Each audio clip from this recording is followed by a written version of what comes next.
찬미예수님, 어느덧 6월 예수 성심성월에 이제 마지막 강의를 하게 됐네요.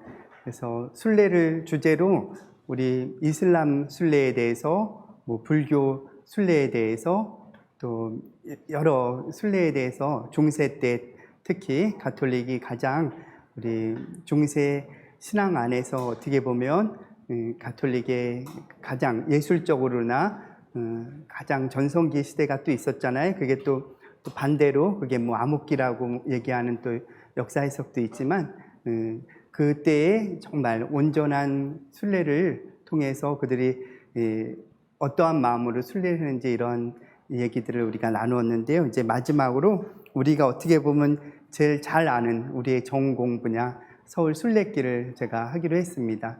사실 제가 이쪽 전공 분야는 아니지만 그 서울 순례길 안에 있는 그 내용, 그 역사가 사실 제 전공이지만 오늘 그 서울 순례길을 통해서 한번 우리 역사를 되돌아보는 또 서울 순례길 많이 다니셨을 텐데요.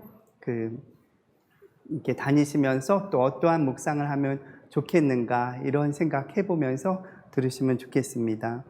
예수 성심성을 맞이해서 예수 성신께 마음을 드리는 경 옛날 기도문 준비해 봤는데요. 지금 보니까 오타가 하나 있네요. 뭔지 한번 찾아내 보시면서 시작 기도 바치겠습니다.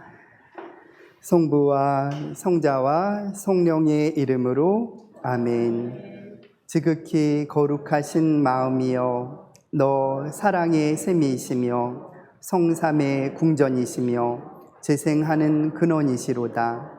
마음이여 마음이여, 네 뜻을 사맛 알고 오직 불이 불을 내고 오직 정이 정을 당기나니 예수 성심 생명의 생명이신 자여, 내 성심으로서 내 행위의 근원이 되어 근심의 위로요, 내 병의 나음이요, 내 즐거움의 연유요, 내 죄의 사함이요, 내 덕의 영광으로 삼나니 너와 한 가지로 착히 살고 착히 죽어 천국의 영원한 복락을 누리게 하소서. 아멘. 성부와 성자와 성령의 이름으로 아멘. 원래는 굉장히 긴 기도문입니다. 그래서 옛날에 우리 선조들이 이렇게 예수 성심 성월 때마다 이 기도를 많이 바쳤는데요. 그렇게 우리의 병을 낫게 해주려고 하시고 내 즐거움을 주시려고 하시고 또 내 죄를 사하게 하시려는 그러한 예수님 마음께 드리는 기도문입니다. 그래서 오늘 제가 함께 나눌 거는요, 바로 순교자와 증거자의 발자취 서울 순례길인데요. 서울 순례길은 2013년도에 이제 서울교구 순례길이 지정되면서 준비해서 벌써 한 3년이 흘렀죠. 바로 국제 순례길로 선포가 되죠. 그래서 보통 세 가지 코스로 나눠지잖아요. 그 코스대로 우리가 한번 이렇게 가는 여정을 하도록 하겠습니다. 여기에 이제 나와 있듯이 강사는 여기에 한국교회사연구소 소장 조한건 프란치스코 신부이고요. 우리가 오늘 다뤄야 할 내용은 이렇게 세 가지입니다. 말씀의 길, 생명의 길, 일치의 길. 이 이름이 왜 이렇게 형성됐는지도 자연스럽게 얘기하다 보면 나올 수 있을 것 같아요. 그래서 말씀의 길은 문서 선교를 시작한 우리 한국교회의 특성을 보여주죠. 바로 그 문서 선교로 평신도 기도 공동체가 이루어진 곳을 중심으로 되어 있기 때문에 우리는 말씀의 길이라고 할 수 있겠고요. 또 생명의 길은 이게 굉장히 역설적이죠. 생명의 길은 다 체포돼서 이렇게 고문을 받고 또 신문을 받고 하는 과정에서 순교한 장소들이 되게 많이 있습니다. 바로 그 안에서 순교를 통해서 영원한 생명의 길로 나아갔기 때문에 생명의 길, 파스카의 길, 바로 이렇게 거르고 뛰어 넘어가는, 죽음을 뛰어넘어서 부활로 가는 파스카의 신비의 길, 생명의 길이라 할 수 있겠고요. 일치의 길은 굉장히 많은 이 일지의 길, 좀 서울 외곽으로 이루어져 있어서 굉장히 긴 코스인데요. 대부분 순교자들의 유해가 가는 길이 많이 이어져 있어요. 뭐 다른 데도 있지만, 그래서 육신과 영혼의 부활, 이런 제목으로 제가 한번 붙여봤습니다. 이 세 가지 코스로 한번 떠나볼 거고요. 우리 이렇게 유튜브 올라가는 동영상에 보면 이렇게 음악이 흐르잖아요. 인생은 나그네 길. 음정이 안 맞네요. 뭐가 안 되네. 그래서 오늘 제가 순례길은 파스카의 여정이라는 결론을 내면서 제가 바람 부는 대로 가려고 합니다. 아무 준비도 안 했어요. 사진만 준비하고 몇 개 해놓고 한번 흐르는 대로 가보자, 발길 닿는 대로 가보자 하는 마음으로 오늘 준비했습니다. 그러면은 이제 순례길을 한번 가볼까요? 순례의 개념을 한번 정리해보고 가고 싶은데요. 이제 여러 순례의 개념을 우리가 계속해서 반복해서 들었을 거예요. 그래서 우리 그리스도교의 순례는 예수 그리스도와 관련된 거룩한 땅을 방문하여 경배드리는 신심행위, 이것이 하나의 정의입니다. 그러니까 본래의 성지요, 홀리랜드라고 불리우는 이 성지는 예수님 행적과 본래 관련되는 것을 성지라고 하죠. 근데 그 경계가 확장됩니다. 잘 아시겠지만 성모님과 관련된 곳, 또 사도, 또 초기 로마 교회 박해 시대 때부터 순교자들과 관련된 땅이 성지가 됩니다. 그래서 자연스럽게 성인과 관련된 교회 사적지까지 순례 장소가 되죠. 근데 이 성지 개념이 확정되면서요, 어느덧 현대에서는 탈종교화가 되죠. 그것을 순례의 세속화라고 말을 붙일 수 있겠는데, 바로 종교 관광, 신앙 관광, 영성 관광 들어보셨어요? 이런 이름으로 이렇게 성지 순례를 관광과 이렇게 접목하게 되는 거죠. 심지어는 한류 성지 순례 이런 거 들어보셨어요? 외국 사람들이 이제 한류가 우리 한국 가수들도 유명한 그룹들이 많잖아요. 그 한국의 본산지를 구경하러 온다고 하면서 사이버 성지 순례 같은 데 보면은 한국 방문하는 사이트 같은 게 있어요. 모여서 한국 방문하자. 그렇게 상업화 되면서 이것을 순례의 세속화라고 이렇게 말을 붙일 수 있겠죠. 그럼 조금 더 개념적으로 순례를 정리해 본다면은 성지는 보통 영어로 sanctuary라고 하는 발음으로 쓰기도 하고요. 라틴 말로 sanctuarium 이렇게 부릅니다. 이렇게 sanctus는 거룩하다잖아요. arium은 되게 장소를 가리키는 어미예요. 그러니까 거룩한 장소 이런 의미에서 sanctuary, 성소, 성역 이렇게 번역을 하게 되죠. 그래서 아까 말씀드린 대로 예수의 순환과 부활과 영적으로 연결된 인물들, 예수님은 물론이요, 성모님, 사도들, 또 순교자들의 유해가 있거나 사건이 있었던 장소가 바로 이 생추어리, 성지가 됩니다. 그리고 이것을 이제 우리 사회적으로 또 일반적으로 얘기했을 때는 사적이라고 부르죠. 우리도 이제 고대 어디 부여 같은 데 가면은 많이 있잖아요. 여러 왕릉도 있을 거고요. 이런 것이 다 사적이 되는데, 역사적 사건의 현장, 흔적들을 가리켜서 이렇게 사학에서는 사적이라고 부릅니다. 사학제의 고증을 거쳐서 국가에서 승인하게 될 때 그것을 사적이라고 부르죠. 이 공통점은 바로 역사의 흔적을 복원하고 기억하고, 또 사실은 역사를 배우는 가장 큰 이유는 현재를 진단하고 미래를 나아가기 위함이잖아요. 미래를 개선하기 위한 작업이라는 공통점이 있습니다. 그럼 서울 순례길의 이미 국제 순례지가 됐잖아요. 벌써 3년째가 돼가는데 사실 좀 코로나로 아쉬움이 있어요. 이제 포스트 코로나 이후에 어떻게 보면 이것이 더 돋보이게 될 거라고 저는 확신합니다. 그래서 순교자 현양위원회는 물론이고 또 한국교회사연구소 여러 곳에서 우리 또 신자들의 많은 관심과 노력으로 이루어진 것이기 때문에요.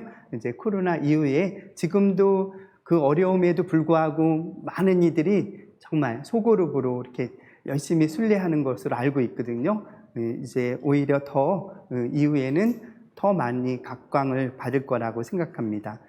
단계가 사실은 있어요. 이 교회법으로 정해져 있거든요. 교회법 1234조에 그렇게 성지와 관련돼서 나오거든요.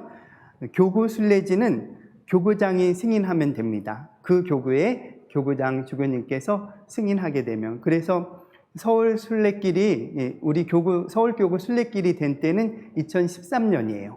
그래서 염수정 추기경님께서 교구장으로서 선포하시면서 서울 순례길이 시작된 거죠. 그리고 국가적 순례지가 되려면은 주교회에서 승인을 받아야 돼요. 그래서 그 단계를 거쳐서 이제 국제적 순례지로 인정받기 위해서는 교황청의 승인이 있어야 됩니다. 바로 그러한 승인을 2019년도에 받고 이제 국제 순례지가 된 거죠. 교회법에는 이렇게 나와 있습니다. 그 순례지에서는 하느님의 말씀을 정성되이 전하고 특히 성찬과 참회의 거행으로서 전례 생활을 적절하게 증진시키며 또한 승인된 대중적 신심 형태를 보급시켜 신자들에게 구원의 수단들이 더욱 풍성하게 제공되어야 한다. 이 항에는 순례지나 그 부근 장소의 민중예술과 신심의 사은 봉헌 자료들이 전시되고 안전하게 보관되어야 한다. 사은 봉헌 자료, 감사의 봉헌 자료들이 전시되고 안전하게 보관되어야 한다. 이런 의미로 이렇게 되어 있죠. 이제 순례길 떠나기에 앞서서 우리는 이 순례길을 갈 때 무엇을 묵상할까? 유한에서 무한으로 이런 제목을 이렇게 붙여봤는데요. 창세기 마지막에 보면은요, 이제 요셉이 12지파를 다 살리잖아요. 다 살리는 과정 안에서 이제 가뭄을 겪고 있는데 이제 파라오의 도움으로 12가족이 다 살아납니다. 그때 그 야곱이 이제 파라오를 찾아와요. 찾아와서 파라오가 당신의 일이 무엇입니까? 직업이 무엇입니까? 라고 이렇게 물었을 때 제가 나그네 살이한 횟수는 130년입니다. 라고 하는 이런 대답을 하게 돼요. 그래서 야곱은 자기의 삶을 가리켜서 나그네 살이라고 부릅니다. 그 구약 성경 언어에 그러한 표현으로 나타나는데 거기서 바로 우리는 순례라고 하는 개념, 필그리미지라고 하는 개념을 발견할 수 있게 돼요. 나그네 살이는 결국 무엇을 말하냐면 이 세상의 삶은 하느님으로부터 부여받은 잠정적인 체류의 삶이라는 거죠. 서울 순례길의 장소성도 그것과 연결이 됩니다. 바로 지상의 삶을 우리 조선 교우들은, 우리 조선시대에 살았던 우리 선배 교우들은 잠정적인 임시 거처로 생각했던 분들이 바로 증거했던 그 터라는 거죠. 무한한 것, 곧 영원한 생명에 대한 지향과 믿음이 그들을 예수님의 파스카에 동참시켰다는 겁니다. 이제 첫 번째 코스로 가볼게요. 말씀의 길. 우리 한국천주교는 바로 문서 선교의 전형적인 성공 사례로 이렇게 평가할 수 있습니다.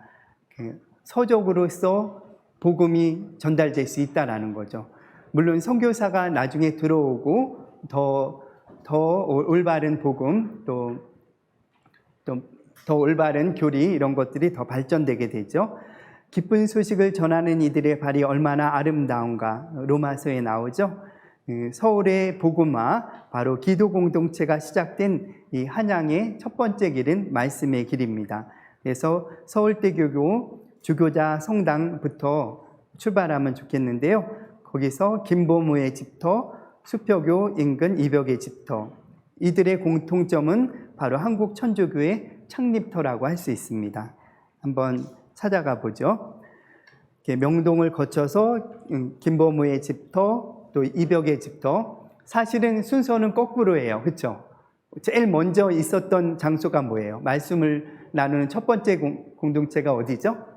다 아실 거예요. 이벽의 수표교 인근의 이벽의 집터죠. 거기서 나중에 이제 집이 좁아서 그런지 이제 신자도 많고 그러니까 큰 집으로 김보무의 집으로 이제 가고요. 근데 명동은 바로 그 장소를 관할하는 우리 서울교구의 주교자 성당인 거죠. 그래서 우리가 조금 더 가보면은 이렇게 길을 가다 보면은 이렇게 발자국 요것을 이렇게 가끔씩 보이실 거예요. 이게 그 길을 잘 보고 가면서 따라가시면 돼요. 근데 이제 발만 바라보고 가면은 길을 놓칠 수도 있고요. 지도와 함께 이제 움직이셔야 되겠죠. 말씀의 길, 조선 유학과 서학의 대립. 이 얘기는 왜 써놨냐면요. 우리가 1784년에 이승훈이 세례받고 와서 세례 공동체가 시작되고 나서 얼마 후에 1787년이죠. 반해 사건, 정미 반해 사건이라는 게 벌어집니다. 지금의 성균관 인근에, 성균관 대학교 인근에 거기서 서학과 유학의 대립이 일어나는 그러한 유학 논쟁이 벌어지거든요.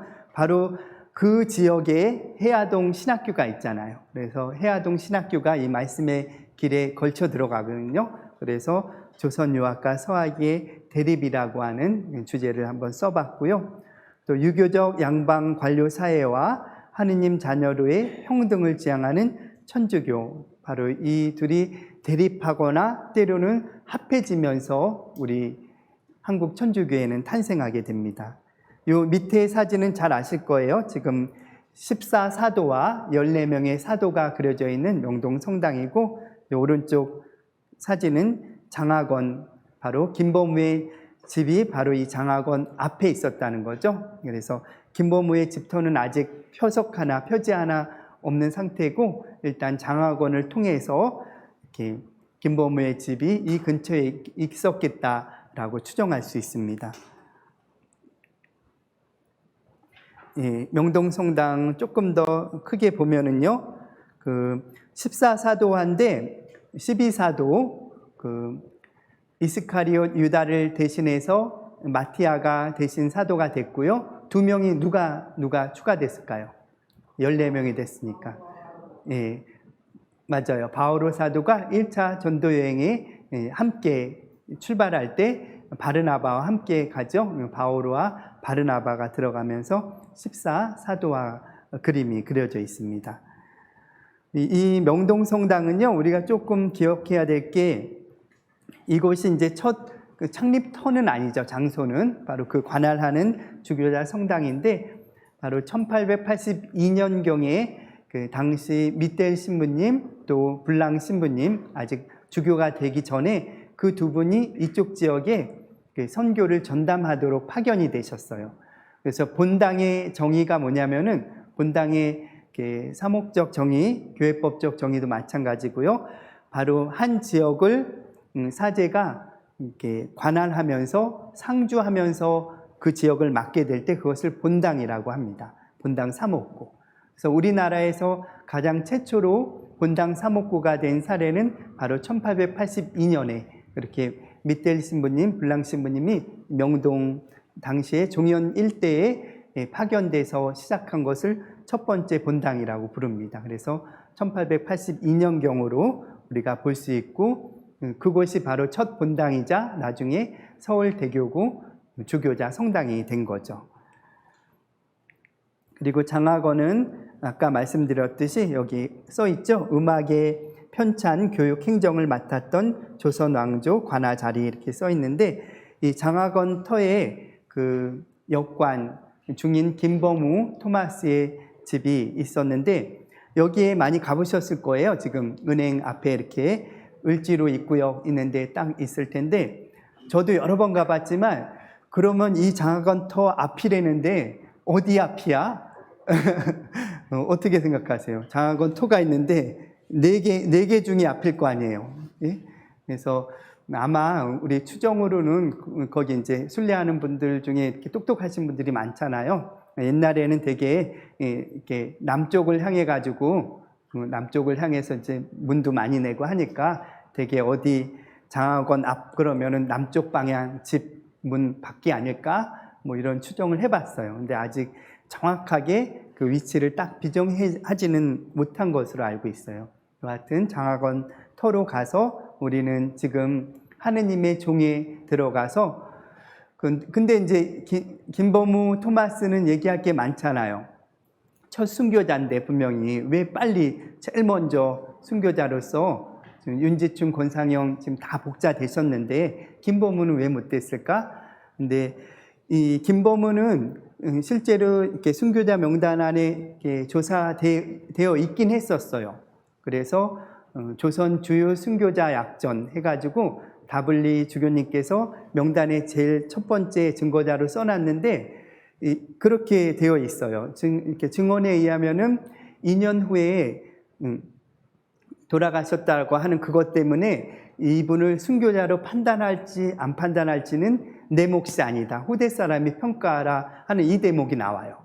그래서 이렇게 확실하게 순교자로 이렇게 딱 정해지질 않고 이게 아직 순교자가 되지 못했다라고 하는 그 증언 때문에 이렇게 보류된 상황이었던 거죠. 그래서 늦춰진 건데, 그래서 저는 그래서 농담으로 이렇게 늘 하는 말이 있었거든요. 맷집이 너무 좋으면 순교자가 못 된다.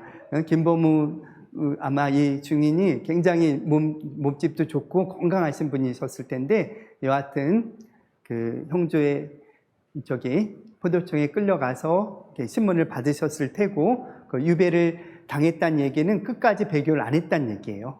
그렇잖아요. 다 풀려났는데 나도 안 믿겠어 하면은 풀려났을 텐데 단장으로 유배 갔다라고 했을 때 끝까지 천주교를 지키셨고 그 안에서 이제 집안 전승에 의하면은 그 지역에 옥에서도 복음 전교를 하면서 신자들이 조금씩 늘었다라고 하는 전승이 나오는 거 보면은 100% 순교자죠. 그래서 지금 김범우 토마스는 순교자로서 하느님의 종으로 올라가셨고 처음에는 최양업 신부님처럼 증거자를 올리려고 했어요. 근데 여러 기록과 이런 것을 토대로 보면 이분은 분명히 순교자다라고 해서 지금 이벽과 132위 그 하느님의 종에 올라가 있습니다. 다 순교자이신 거죠. 그러면 그 다음 집으로 가면은 이벽 집터죠. 이벽 집터는 뭘 기억하면 돼요? 지금은 돌다리가 아니라 나무다리로 변했지만 수표교. 그렇죠? 수표교. 진짜 수표교는 저기 장충공원으로 가 있는 거 아시죠? 청계천 복개 걷어내면서 이제 그때 그 돌을 장충공원으로 이제 옮기고 이제 지금 나무로 되어 있지만 바로 수표교 인근에 이벽에 집터가 있다라는 것으로 해서 그곳에 이벽 집터 표지가 되어 있습니다. 물론 이제 지금 있는 것은 그 청계천으로 보면 이제 어느 쪽 기준에 따라 다르지만 이제 궁 반대쪽이 남쪽이잖아요. 이제 원래는 이벽의 집터가 이 우측에 있는지 알았어요. 그래서 지금 표석이 거기에 가 있는데 지금 여러 옛날 지도를 통해서 보니까 집들이 주로 이 남쪽 방향으로 청계천의 남쪽 방향으로 몰려 있는 거예요. 그래서 이벽의 집터는 아마 이쪽 왼쪽으로 옮겨야겠다라고 하는 게 현재까지의 연구 결과입니다. 옛날에는 번지수가 없었어요. 번지수가 딱 나와야 집을 딱 측정할 수 있는데 일제시대에 가야 번지수까지 딱 매기면서 측정이 되거든요. 지도들이. 그래서 되게 조선시대에 위치 비정하는 게 그렇게 쉽지만은 않아요. 그래서 딱 어디다라고 이 집이 이곳에 있다라고 딱 지정하기가 쉽지는 않습니다. 그래도 대략적인 위치는 추정할 수 있죠. 이제 네 번째, 다섯 번째 장소로 가볼까요? 자포도청 종로성지 성당을 가볼게요. 말씀의 길은 서적성교의 못자리라고 불릴 수 있는데 일단 자포도청은 옛 단성사 자리에 있고 종로성당은 바로 이 포도청을 관할하는 성당이죠. 그리고 광힘은 또 한국의 카타콤바라고 불리우는 그 많은 순교자들의 유해가 이 광희문 쪽으로 시구문을 통해서 나갔다라고 우리가 조사할 수 있고요. 가톨릭대학교 성신교정, 그 말씀의 못자리, 사제 양성하는 못자리죠. 석정 보름물 가로를 놓은 것은 이제 필수가 아니라는 거죠. 또 가해동 성당 이렇게 되어 있습니다. 사, 터 역사. 지금은 이제 단성사 터 역사율로 자포도청 터, 이게 표석이라고 불리우는 건데 이 돌이요. 이것은 옛날에 제가 2006년도에 124위 10옥을 위한 현장 조사를 제가 연구소에 있으면서 이렇게 실무를 담당한 적이 있었거든요. 그때 자포도청 터를 그때는 이게 어디 있는지 모르고 제가 그걸 다 찾아서 보고를 해야 되니까 주말마다 나가서 이제 이 표석을 찾아다니는데 자포도청 터는 종로 지하철역에 있다는 거예요. 그래서 한 30분이고 바로 역 나가면 여기 있다는데 아무리 찾아도 없는 거죠. 왜 도대체 여기 있다는데 어디 간 거야 이렇게 하는데 한 30분을 찾아 헤매다가 보니까 왠지 검은 쓰레기 봉다리 2개가 큰 게 막고 있는데 그걸 열면 있을 것 같더라고요. 그걸 딱 걷어내니까 자포도청 터 이게 딱 나오는 거예요. 그때는 여기 없었습니다. 길가에 종로 그 큰 찻길가에 그 출구 밖에 바로 있었거든요. 그래서 이제 그 장갑으로 거기 먼지 묻은 거 다 닦고 사진 찍어서 올려야 되니까 그렇게 찾았던 기억이 나거든요. 근데 그 후에 이 자리를 제대로 이제 단성사 옆에 있었다라는 걸 알게 되고 사실은 이 위치쯤이라고 보죠. 그래 지금은 여기 경찰서가 하나, 파출소 하나 있죠. 자포도청터가 여기고요. 그리고 여기는 어딜까요? 지금 보이는 장소는 종로성당 바로 여기죠.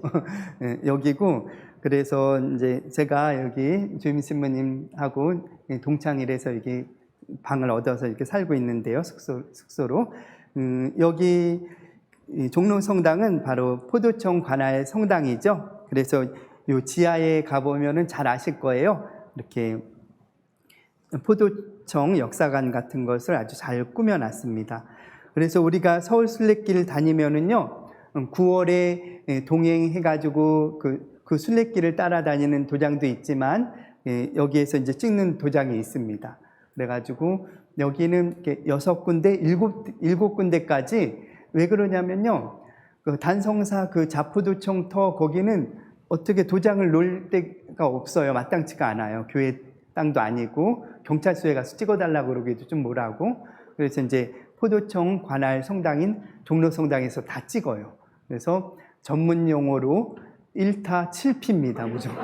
1타 6피도 아니고 1타 7피로 그냥 한 번에 할 수 있는데, 그래서 이제 도장 찍는 것도 당연히 중요합니다. 왜냐하면 내가 간 확인을 하는 거 아니에요. 당연히 찍는 게 중요하지만 찍으면서 역시 바로 이 장소가 어떤 곳이다라고 하는 것 한번 생각하면서 묵상하면서 가는 것을 잊지 않아야 될 것 같아요. 광희문 성지죠.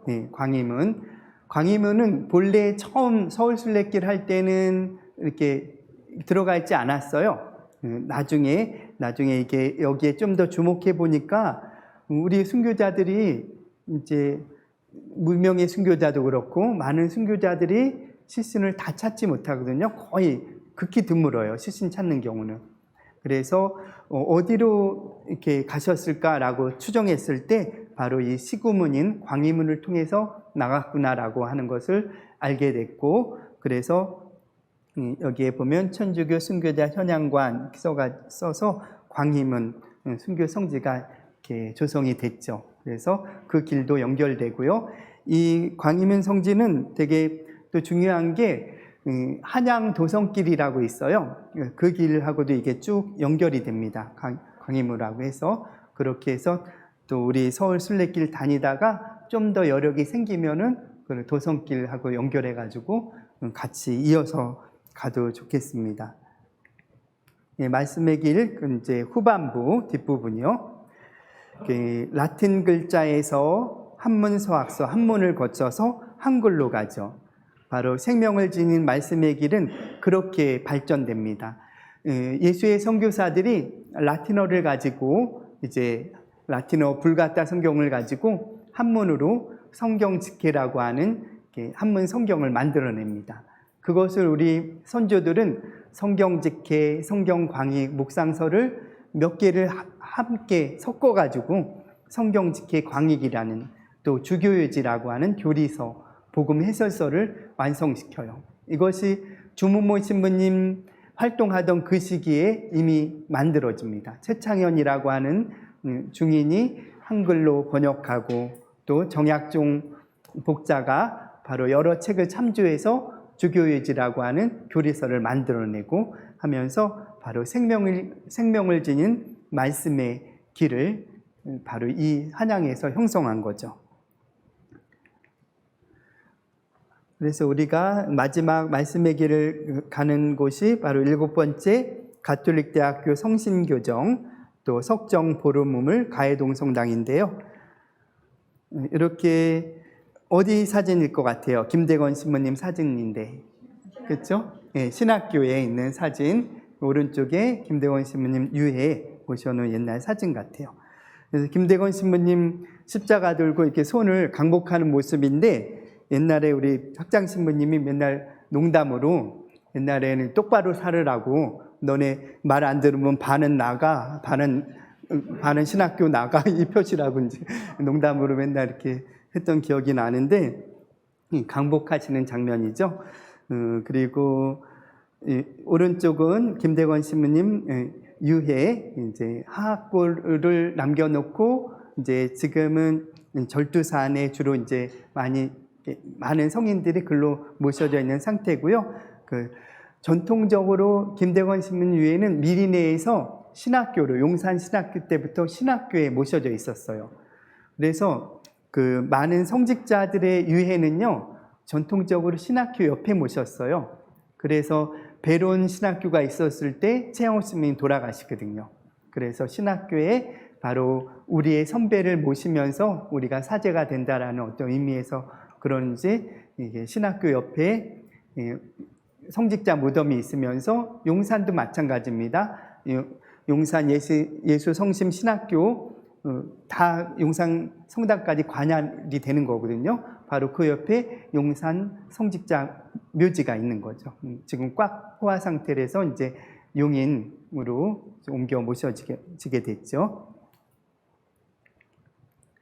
석정 보름우물, 이것은 김대건 신부님이 부재 때부터 와가지고 활동했던 석정동하고는 구분해야 돼요. 그거는 석정동 이름이고 석정 보름우물은 그냥 돌로 되어 있는 우물은 다 석정이에요. 돌석장의 우물정자 아니에요. 돌 우물 하면은 다 그냥 석정이라는 우물로 이름을 붙여요. 그래서 아마 주무모 신부님께서 그 일대에 활동했으니까 분명히 그물도 마시고 또 성수도 만들고 세례물로도 사용하셨을 거다라고 추정되는 석정 보름 우물이고요. 바로 여기서 얼마 안 가가지고 가해동 성당이 나옵니다. 바로 주무모 신부님이 가장 먼저 적응하면서 살았던 장소. 근데 주무모 신부님 처음 머물 곳이 정동도 나오고 여기에 이제 가해동 요 일대도 이렇게 나오거든요.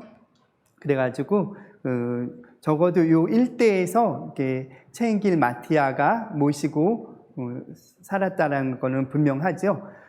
그래서 이제 말씀의 길을 좀 마무리해야 되는데 가해동 성당 가끔 가면은 지금도 훈배 성사가 굉장히 많고요. 성당이 이쁘잖아요. 그래서 한때 코로나 이전에는 중국인 신자들이 그렇게 많이 갔어요. 중국인 신자들을 제가 여러 번 만나봤지만 상해 쪽도 그렇고 북쪽에 길림 쪽에 가도 신자들을 제가 봤는데 아주 열심히 해요. 신자가 그렇게 많은 편은 아니지만 아주 열심한 신자들이 많습니다. 그래서 가해동 성당에 중국 사람이 그렇게 많이 와서 이렇게 신심이 이렇게 조몽원 신부님 복사 되신 다음에 이렇게 신심이 많아서 오시나 보다 했더니만 나중에 알고 보니까 가수 김태희와 비가 결혼했다고. 바로 한류 관광입니다. 그게 바로 한류 관광인데 바로 그렇게 구경하러 온 거죠. 그래서 말씀의 길은 여기까지 정리를 해보고요. 주님을